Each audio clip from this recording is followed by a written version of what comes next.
بسم اللہ الرحمن الرحیم۔ السلام علیکم ناظرین، اپنی نیکسٹ ویڈیو کے ساتھ آپ کو ویلکم کرتا ہوں اپنے اس چینل میں۔ امید ہے آپ سب خیریت سے ہوں گے۔ چلتے ہیں آج کی اہم نیوز کی جانب۔ سب سے پہلے بات کریں گے برطانیہ کی تازہ ترین نیوز کے بارے میں، اس کے بعد ویکسین اور اس کا خوف، اس کے بعد بات کرتے ہیں پاکستان سے برطانیہ آنے پہ اب کتنا خرچہ ہوگا، اور سوشل میڈیا اور پاکستانی وزیر نے برطانیہ کو لیا آڑے ہاتھوں، اور آخر میں بات کریں گے اسائلم سیکرز نے دوبارہ احتجاج کیوں شروع کر دیا۔ سب سے پہلے بات کرتے ہیں برطانیہ کی تازہ ترین کنڈیشن میں۔ برطانیہ کی کنڈیشن جو اس وقت ہے وہ کافی نارمل ہے، بہتر ہے۔ تقریباً ڈیلی بیس پہ 10 کے قریب جو ہے وہ مریض ان کی ڈیتھ ہو رہی ہے، اور 3,500 کے قریب جو ہے وہ ڈیلی مریض نئے آ رہے ہیں۔ ابھی برطانیہ کو سب سے زیادہ خوف اس بات کا ہے کہ وہ تیسری لہر کہیں برطانیہ میں شروع نہ ہو، اسی طرح جس طرح باقی یورپی ممالک میں شروع ہو چکی ہیں۔ بورس جانسن کا کہنا تھا کہ اگر ہسٹری پہ دیکھیں پچھلے سال کی اور اس سال کے شروع کے مہینوں کی، تو یہ ہمیشہ ایسے ہوتا رہا کہ جب فرانس میں حالات خراب ہوتے ہیں کرونا وائرس کو لے کے، تو ٹھیک اس کے 2 سے 3 ہفتے بعد برطانیہ میں بھی خراب ہوتے ہیں۔ تو اس وقت فرانس میں تیسری لہر جو ہے اس نے کافی وہ پیک پہ ہے، تو ہو سکتا ہے کہ آنے والے 3-4 ہفتوں تک جو ہے برطانیہ میں دوبارہ سے تیسری لہر کرونا کی جو ہے وہ زور پکڑے۔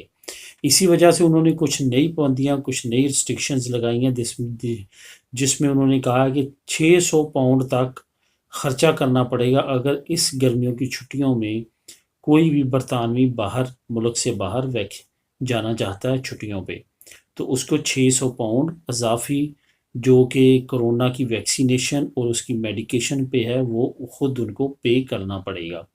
اصل میں وہ چاہتے ہیں کہ لوگ یو کے سے باہر نہ جائیں اور واپسی پہ کہیں وائرس لے کے برطانیہ میں واپس نہ آئیں۔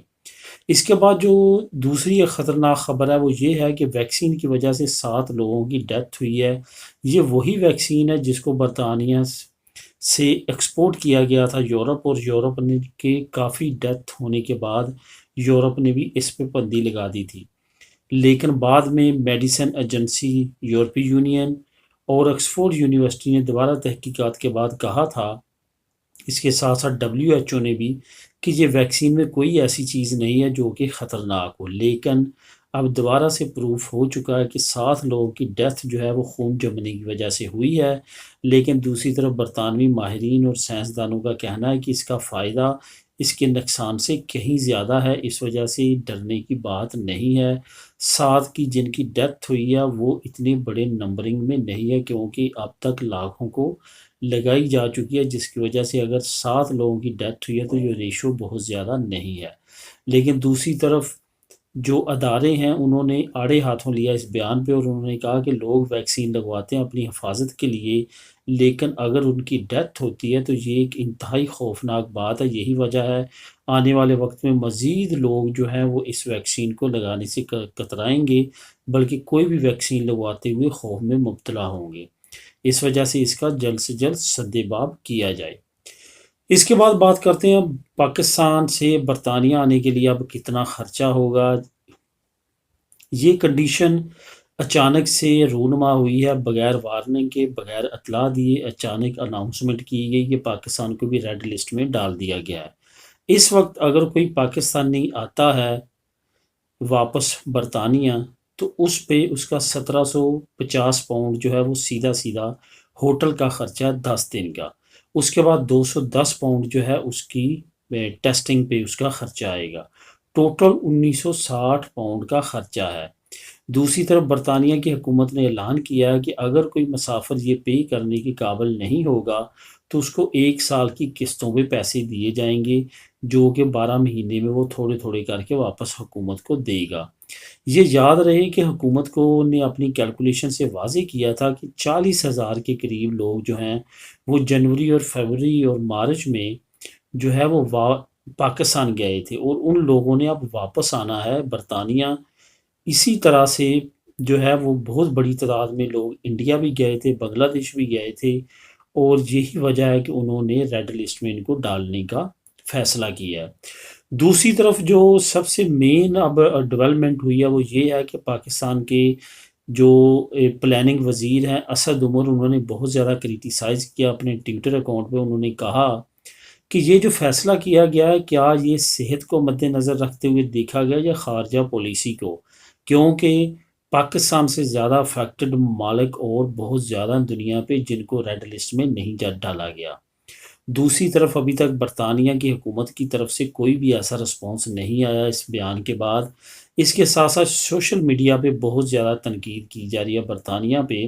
اس کی سب سے بڑی وجہ یہ بھی ہے کہ برطانیہ کی اناؤنسمنٹ ہونے کے ساتھ ہی برٹش ایئر لائن اور دوسری ایئر لائن نے اپنے کرائے 4 گنا تک بڑھا دیے، جس کے بعد فائنلی پاکستان کی انٹرنیشنل ایئر لائن پی آئی ایئر لائن نے فیصلہ کیا اپنے مزید طیارے جو ہیں وہ ڈالنے کا، جس کے بعد وہ ان ایئر لائنز کی نسبت بہت زیادہ سستے کراؤں میں لوگوں کو برطانیہ لے کے جائیں گے. اب ہر ایک کی کوشش ہے کہ وہ 9 اپریل سے پہلے برطانیہ جائے تاکہ وہ بچ سکے اس نئے پروگرام سے، کیونکہ اس پروگرام میں تقریباً 2000 پاؤنڈ کا سیدھا خرچہ وہاں پہ رہنے کا. اس کے ساتھ ساتھ ان کو ہوٹل میں بھی رہنا پڑے گا. اگر کوئی فیملی جاتی ہے 3-4 ممبران کی تو ان کے لیے بہت مشکل ہو جائے گی اتنی بڑی اماؤنٹ پے کرنا. یہی وجہ ہے کہ سوشل میڈیا پہ کافی زیادہ کریٹیسائز کیا جا رہا ہے.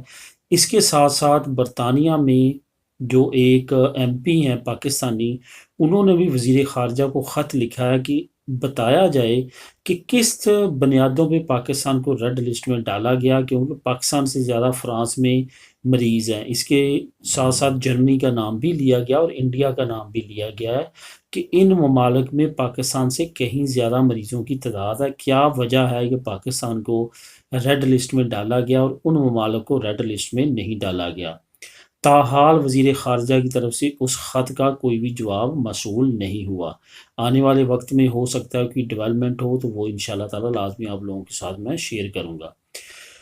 نیکسٹ چلتے ہیں اسائلم سیکرز کے احتجاج کے بارے میں. دوبارہ سے اسائلم سیکرز نے احتجاج شروع کیا. وہ اسائلم سیکر جن کو ہوٹلز میں ٹھہرایا گیا اور ان کو 1 پاؤنڈ پر ڈے دیا جاتا ہے، یہ 400 کے قریب تعداد ہے ان اسائلم سیکرز کی، اور انہوں نے زبردست قسم کا احتجاج شروع کیا اپنے ہوٹلز کے باہر کہ ان کو وہاں سے نکالا جائے. ان کی بڑی تعداد جو ہے گلاسکو میں رہتی ہے. اس کے ساتھ ساتھ لندن میں کچھ ہوٹلز ہیں جہاں پہ ان کو رکھا گیا ہے، وہاں پہ سہولیات نہ ہونے کے برابر ہیں اور ان کو جو فنڈ دیا جاتا ہے وہ بھی انتہائی کم ہے، جس کی وجہ سے اسائلم سیکرز وہاں سے موو ہونا چاہتے ہیں اور وہاں سے نکلنا چاہتے ہیں. اس کے ساتھ ساتھ وہ اپنے فنڈ کو جو کہ صرف 1 پاؤنڈ پر ڈے ان کو دیا جاتا ہے وہ بھی بڑھانے کے لیے احتجاج انہوں نے شروع کر دیا ہے. ہو سکتا ہے کہ ہوم آفس یا پریٹی پٹیل کی طرف سے آنے والے دنوں میں ان کو کسی جگہ پہ ٹرانسفر کیا جائے یا ان پہ کوئی نیا سٹیپ لیا جائے. تو دوستو یہ تھی اب تک کی اہم نیوز. ملیں گی نیکسٹ ویڈیو میں نئی نیوز اپڈیٹ کے ساتھ. اللہ حافظ.